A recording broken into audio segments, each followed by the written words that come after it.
عليكم ورحمة الله وبركاته. ازيكم يا حبايبي؟ عاملين ايه؟ يا رب تكونوا بخير.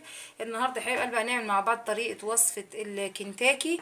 زي ما انتوا عارفين احنا طبعا ما بنشتريش اي حاجة في الاوقات دي من بره خالص، فاحنا هنعمل وصفة الكنتاكي لاولادنا في البيت بطريقة سهلة وبسيطة، وان شاء الله تنجح معاكي من اول مرة. زي ما انتم شايفين كده معايا يا حبايبي هنعمل وصفه الكنتاكي معانا في البيت. معانا قطعه من دبابيس الفراخ طبعا زي ما انتم شايفين كده اهي، ومعايا كمان وراك متقطعه برضو القطعه اللي هي بتكون فوق الدبوس دي.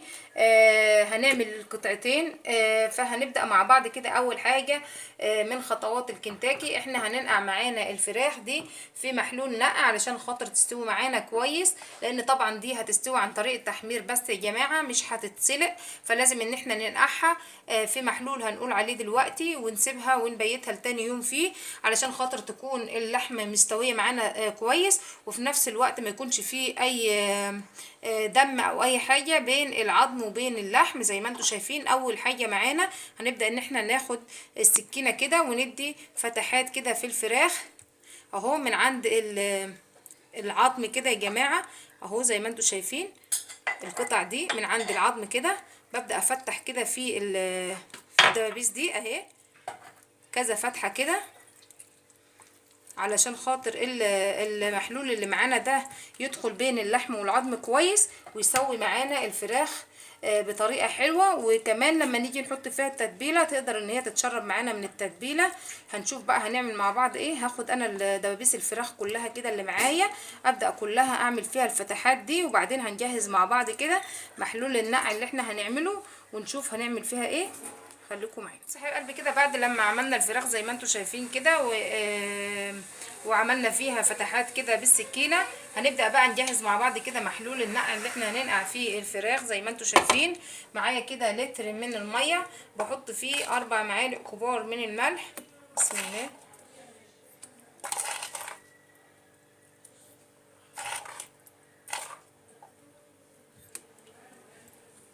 4 معالق مش مليانين، يا اما 3 معالق مليانين. ومعايا معلقتين من السكر كبار برضو، ومعايا الخل في مقدار نص كوبايه صغيره من الخل. ببدأ ادوب المحلول ده معايا كده كويس، وبنزل بيه بقى على الفراخ. المحلول ده اللي بيساعد معايا في تسوية الفراخ، وفي نفس الوقت ما بيخليش فيها اي دم ولا اي حاجة من جوه في العظم. وكمان بيسوي معانا الفراخ بسرعة، لان طبعا احنا هنحمرها مش هنسلقها. فاحنا بننقع الفراخ في المحلول اللي احنا قلناه دون مع بعض، وهنسيبه في التلاجة ليلة كاملة لحد تاني يوم. بسم الله.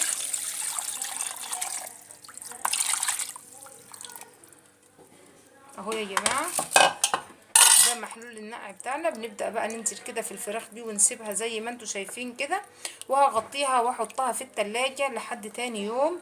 وان شاء الله بكره هنبدا بقى نعمل مع بعض كده تتبيله الكنتاكي، ونشوف هنعمل مع بعض ازاي الخلطه، وهنعمل معاها كمان رز اصفر بالبسله. خليكم معايا. بص يا حبايب قلبي كده احنا حاطين الفراخ في محلول النقع زي ما قلنا. ده النهارده تاني يوم، انا سبتها لتاني يوم كده في محلول النقع زي ما انتوا شايفين اهي. ده الميه اللي انتوا شايفينها دي اللي طالعه من الفراخ. زي ما انتوا شايفين برضو الفراخ بقت شكلها عامل ازاي، بقت بيضة خالص، واللحم بتاعها بقى طري. وفي نفس الوقت ما فيهاش اي دم ولا اي حاجة خالص اهي زي ما انتوا شايفين، ولا اي عصارة طالعة من العظم او اي حاجة. هنبدأ نصفيها بقى تصفية كويسة قوي، وبعد كده هنبدأ بقى نجهز مع بعض التتبيلة اللي هنتبل فيها الكنتاكي. وكمان هنعمل مع بعض الخلطة اللي هنحط فيها ال ال الكنتاكي قبل التسوية. يعني هي هتتعمل على كذا مرحلة. هنبدأ كده مع بعض. اول حاجة عشان ما نتوهش من بعض هصفي المية وابدأ الاول اتبلها واوريكم هنعمل ايه. بصوا يا حبايبي كده الفراخ معانا اهي بعد ما شطفناها، صفيناها كويس وشطفناها كده بشويه من الميه. زي ما انتم شايفين هنبدا بقى نجهز مع بعض كده التتبيله اللي هنتبل فيها الكنتاكي. معايا دي ميه بصل اهي زي ما انتم شايفين كده. انا جبت البصل وبشرته وصفيته. طبعا ضيف البصل هنستعمله معانا في الرز اللي احنا هنطبخه. معايا كده اول حاجه هنبدا نحطها معانا على التتبيله. وبحب طبعا احط انا في التتبيله دايما زبادي زي ما انتم شايفين. انا قلت الزبادي بتضطر معانا انسجه اي فراخ او اي تتبيله، وفي نفس الوقت بتديها طعم معانا كويس قوي. دي اول حاجه معانا كده. وهنبدا كمان نحط معانا شويه كده من الخل اهو، وكمان معانا عصير ليمون. احنا كده مع بعض واحده واحده اهو. انا بحب عصير الليمون جدا في التتبيلات يا جماعه، بيخلي طعم الفراخ في مزازه الليمون كده، وفي نفس الوقت بيخلي معانا لو في اي زفاره، طبعا احنا نقعينها مش هيكون فيها اي زفاره ان شاء الله، بس للاحتياط. طيب هنبدا بقى نحط مع بعض كده الاول البهارات الجافه اللي معانا دي زي ما انتم شايفين كده. معايا شويه من الفلفل الاسود، ومعايا بهارات فراخ، ومعايا بصل بودر وتوم بودر وبابريكا، ومعايا كمان دي خلطة كنتاكي هي من عند العطار كده شكل البقسماط، بس فيها بهارات نكهتها كويسة. هحطها معايا على التتبيلة زي ما انتوا شايفين كده. باقي عندنا كده ايه في التتبيلة اللي ناقص اختياري. معايا معلقة كبيرة من المستردة اهو. المستردة يا جماعة بتكون حلوة قوي في تتبيلات الفراخ، حابة تستغني عنها مفيش اي مشكلة، حابة تحطيها برضو براحتك. ومعايا معلقة كده من الكاتشب البارد، حابة تحطي الهوت صوص حطي، حابة تحطي الكاتشب اللي هو الحر مفيش اي مشكلة خالص على حسب ما انت حابة. انا هحط شوية كده من الكاتشب البارد وشوية من الكاتشب الحار. نحط زي ما قلنا شويه معانا كده من الكاتشب الحار، مش هنكتر عشان طبعا الاطفال اللي معانا هيدي معانا طعم ان شاء الله كويس. هنبدا نقلب بقى التتبيله دي كده كويس زي ما انتم شايفين كده، وندوب معانا الزبادي. لو عندك لبن برضو ممكن تحطي من غير الزبادي، لو انت مش موجود زبادي عادي ممكن تحطي شويه صغيرين كده من اللبن على حسب ما انت. بصوا يا حبايبي كده بعد ما دوبنا التتبيله دي كلها كده كويس معانا، هنبدا ناخد بقى الفراخ كده وننزل عليها بالتتبيله دي زي ما انتم شايفين اهو. وهحط الفراخ دي في التتبيله من ساعتين، من ساعه ساعتين على حسب الوقت المتاح عندك، بس اقل حاجه معايا ساعه علشان تقدر ان هي تاخد من التتبيله دي كويس. وكل ما تقعد معايا في التتبيله دي كل ما يكون افضل، هتديكي نتيجه احسن وطعم مميز معانا للكنتاكي. زي ما انتم شايفين ريحه التتبيله ما اقولكوش يا جماعه، ريحه البهارات معاها مديه ريحه حلوه قوي، وان شاء الله تطلع معانا الوصفه ناجحه وكويسه باذن الله، وتجربيها وتعجبك ان شاء الله. زي ما انتم شايفين كده اهو.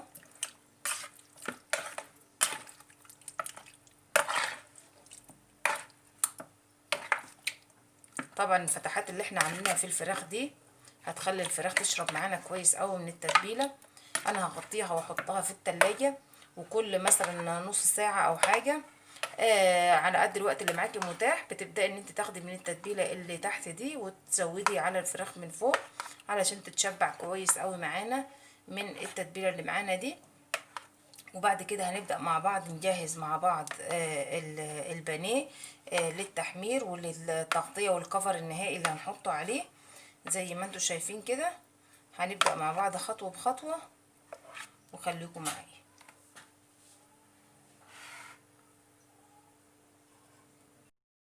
بصوا يا حبايبي كده احنا هنعمل مع بعض مع وصفة الكنتاكي البطاطس اللي هي فرنش فرايز اللي بنجيبها من المطاعم او اللي بتتقدم معانا مع وصفات الكنتاكي. زي ما انتم شايفين كده معايا البطاطس متقطعه صوابع. البطاطس متقطعه معانا زي ما احنا شايفين كده حبيب قلبي صوابع. هنبدا بقى نشوف هنحط عليها ايه. معانا كده زي ما انتم شايفين ملح، ومعايا دي بهارات كاتشب اللي هي بتاعت الشيبسي بتتباع عند محلات العطار زي ما انت حابه باي طعم انت حباه. ودي معايا بابريكا، ومعايا بصل بودر وتوم بودر. بصوا يا حبايبي كده بعد ما حطينا البهارات اللي احنا قلنا عليها هنبدا نحط معانا كده شويه من الخل، ومعانا ميه مغليه هننزل بالميه المغليه دي معانا على البطاطس كده زي ما انتم شايفين اهو. هنغطي بيها طبعا البطاطس كلها. هنجيب معلقه ونقلب كده كويس علشان معانا البهارات والتوابل دي كلها تدوب في الميه كويس وتبدأ البطاطس تاخد معاها.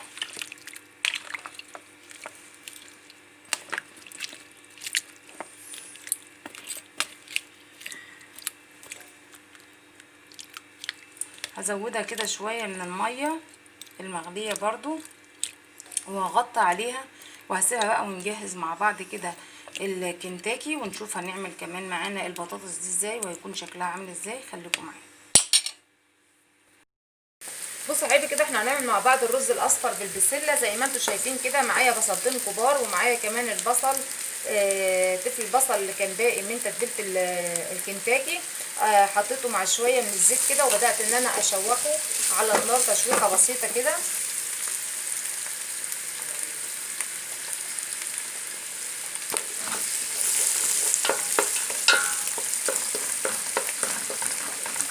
انا بحبه يدبل بس يا جماعه علشان خاطر يفضل معايا البصل مسكر معايا في الرز. ومعايا كده قرن فلفل احمر اهو.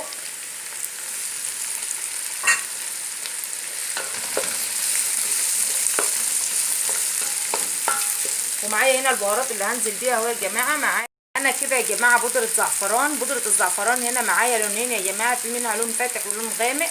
ومعايا كمان بابريكا ومعايا فلفل اسود ومعايا بهارات الرز البرياني ومعايا كمان بهارات الرز الكبسه. وانا بحب اعمل خلطه من الخلطات دي مع بعض تظبط معايا طعم الرز.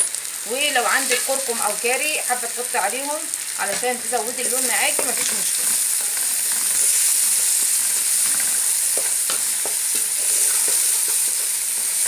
انا خدت كده البصله كده هشوحها تشويحه كده بسرعه مع البهارات وهبدا انزل معايا بالجزر والبسله ياخدوا معايا برضو تشويحه ونشوف كده هنكمل نعمل ايه. بصوا كده انا نزلت معايا بالبسله اهو، بسله مع الجزر بسيبهم كده يتشوحوا مع بعض مع البصله ومع البهارات دي شويه. والمعايا دي هتبدا كده تفك وبعدين هنشوف هنكمل نعمل معانا الرز ازاي.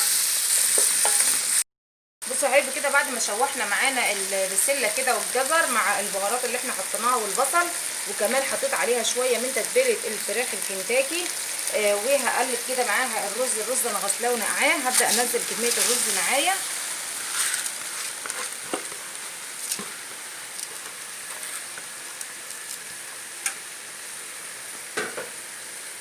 وهقلب بقى معايا الرز وهظبط الملح بتاعه وهسيبه بس يتشوح شويه كده معايا مع الخلطه دي. وبعد كده هنزل عليه بالميه او الشوربه اللي موجوده عندك زي ما حضراتكم شايفين كده.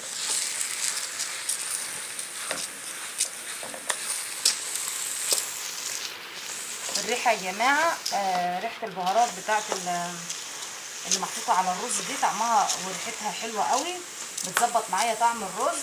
حابه ما تحطيش بهارات وحابه تحطي كركم وكاري معاها مفيش برضو اي مشكله، بس انا بحب الرز معايا يكون مبهر وطعم الملح فيه مظبوط. هزود كده معايا الرز شويه من الملح وهسيبه يتشوح شويه بسيطه وبعد كده هزود الميه. هحب كده الرز معانا بعد ما تشوح شويه هبدا انزل فيه بقى بالميه كده عليه.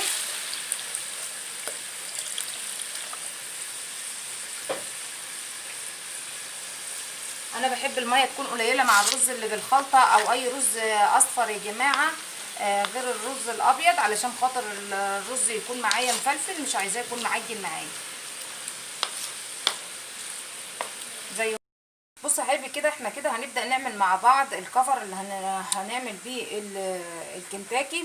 احنا عندنا بولتين وهيبقى معانا مقدار سائل ومقدار دراي اللي هو دقيق واللي هنبصم بيه معانا الكنتاكي.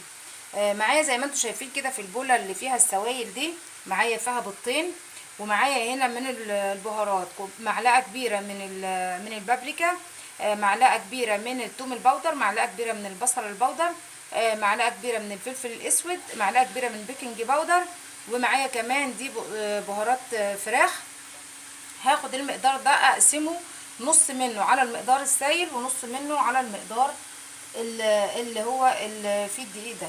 زي ما انتوا شايفين كده هبدأ انزل نص هنا اهو بالبابريكا، ونص معايا هنا على الدقيق، ومعايا هنا نص من الثوم البودر، والنص التاني معايا هنا على المقدار الجاف اللي معانا ده، ومعانا هنا البيكنج باودر اهو، وهكمل معايا بقيته على المقدار.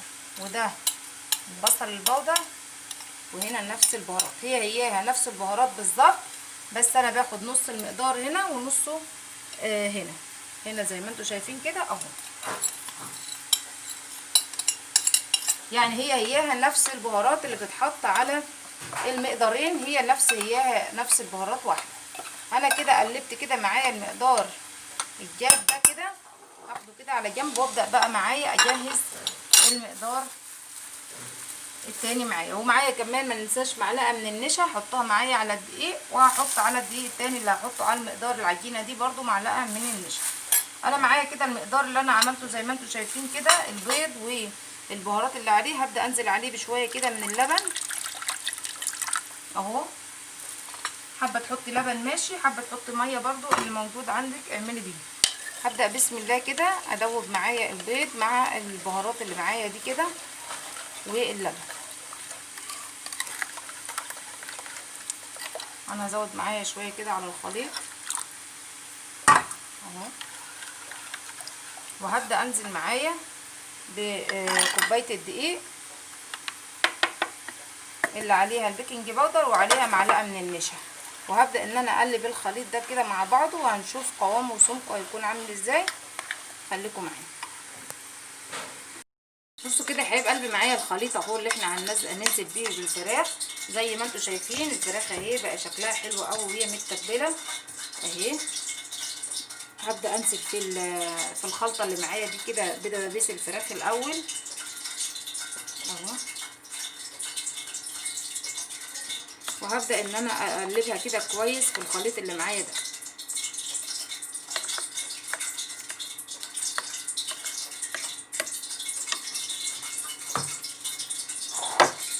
بعد ما انا اقلب كده معايا الدبابيس دي في الخليط اللي معايا، ببدا اخد واحد واحد كده اهو، بصفيه شويه كده معايا من الخليط اللي عليه. ببدا انزل معايا في خليط الدقيق اللي احنا جهزناه ده يا جماعه اهو. ببدا انزل كده بسم الله اهو، بلف كده لف خفيف كده، ما بتكاش عليها يا جماعه، انا بلف لفه خفيف كده علشان تاخد معايا شكل الكنتاكي. زي ما انتم شايفين اهي واخده الشكل من غير حاجه.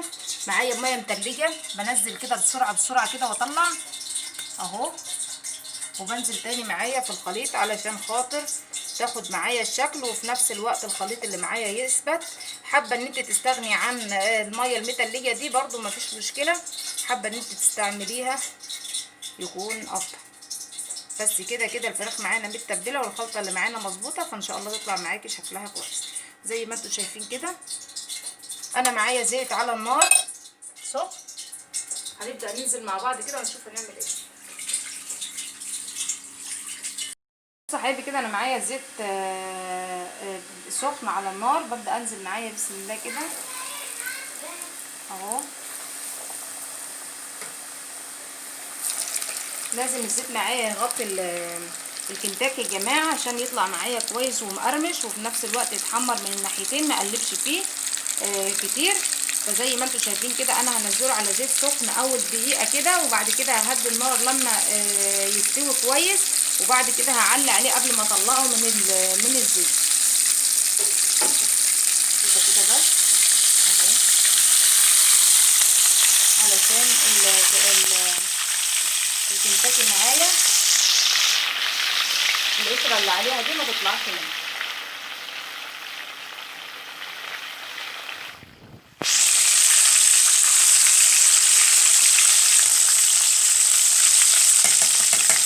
كده ههدي عليها النار شويه عشان تستوي كويس معانا اهو. بصوا حبايب قلبي ده كده زي ما انتم شايفين شكل الكنتاكي اهو بعد ما طلع تحفه حقيقي. شوفوا مقرمش وجميل خالص. وفي منتهى الجمال، وصفه حلوه. وكمان التتبيله بس مش على الكفر اللي بره، التتبيله في لحم الفراخ نفسه، هتلاقي طعم تتبيله حلوه قوي وتحفه. جربوها ان شاء الله تعجبكم بالطريقه دي. وده كان معانا الرز بالبسله اهو زي ما انتم شايفين، ومعانا كمان دي البطاطس اللي احنا عملناها وعليها الكاتشب. بتمنى وصفه النهارده تكون عجبتكم، ولو عجبكم الفيديو ما تنسونيش باللايك والشير والسبسكرايب وتفعلوا زر الجرس عشان يوصلكم كل جديد. وبشكركم، ويا ريت ما تنسوش تدعموا قناتي يا جماعه. وبشكركم والسلام عليكم ورحمه الله وبركاته.